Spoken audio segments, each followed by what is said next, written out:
علی وہ وارث رسول ہے کہ کسی کی جرت ہی نہیں ہوئی بھئی آپ فدق پہ قبضہ کریں، مسجد نبوی کے منبر پہ قبضہ کریں، خلافت اور تمام تر حکمتوں اور حکومتوں پر قبضہ کر لیجئے، مگر وراثتوں پر آپ یہ نہیں کہہ سکتے کہ ہم علی کے، ہم رسول کے وارث ہیں، کہ جو وارث ہے اسے زیب لیتا ہے کہ وہ منو ان ویسا ہی ہو کہ جو وارث بنا کر جا رہا ہے۔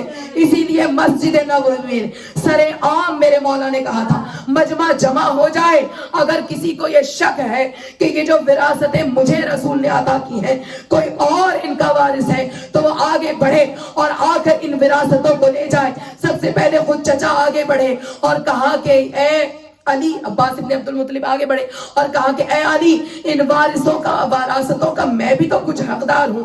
کہا اے چچا آگے بڑھیے، آپ بزرگ ہیں، اگر آپ کے لیے یہ وراثتیں پوری ہو جائیں تو یہ آپ لے جائیے۔ اب جو صندوق کو کھولا گیا تو کوئی خزانے نہیں نکلے۔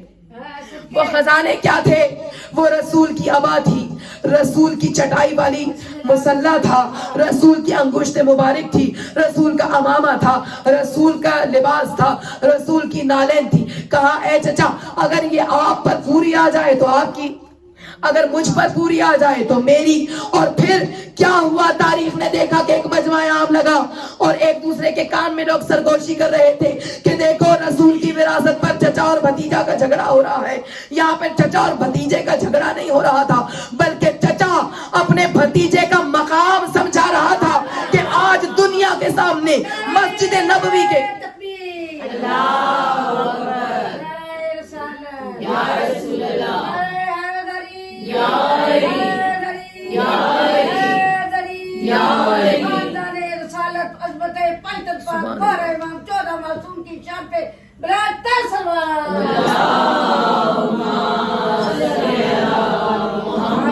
یہاں پر چچا بھتیجے کا مقام سمجھا رہا ہے۔ اور بس جلدی جلدی کیونکہ کافی دیر ہو گئی آپ کو بیٹھے ہوئے بھی، بس 2-4 جملے کہ اب کس طرح سمجھائے۔ کہا اے چچا جان یہ عبا ہے، اگر آپ کے بدن پر پوری آئی تو آپ کی، اور اگر میرے بدن پر پوری آئی تو میری، میں وارث ہوا۔ اب چچا نے پہن کر دیکھی تو پوری نہ آئی۔ اب جب علی نے پہنی تو ایسا لگتا ہے کہاں رسول کا قد کہاں علی کا قد۔ کتنا فرق ہے کہ جس کے لیے یہ تاریخ میں ہے کہ رسول جس محفل میں کھڑے ہو جائیں ان سے بالا کوئی نظر نہیں آ سکتا۔ تو اب کہاں علی اور رسول کے قد میں فرق ہے، جسامت میں فرق ہے۔ جیسے ہی رسول کی عبا علی نے پہنی تو ایسا لگتا تھا کہ رسول کی نہیں علی کی عبا ہے۔ اب معجزہ رسالت کا، معجزہ امامت کا، معجزہ وراثت کا علی کیسے دکھائیں گے؟ علی نے اپنے 8 سال کے بیٹے حسن کو بلایا، اے میرے لال ذرا آگے بڑھو۔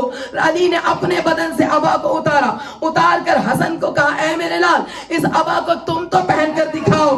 دیکھا اب جو حسن نے پہنی تو ایسا لگتا تھا نہ رسول کی ہے نہ علی کی، بلکہ یہ عبا حسن کی ہے۔ اتنے میں میرے مولا حسین کی آمد ہوئی، اے میرے لال حسین آگے بڑھو۔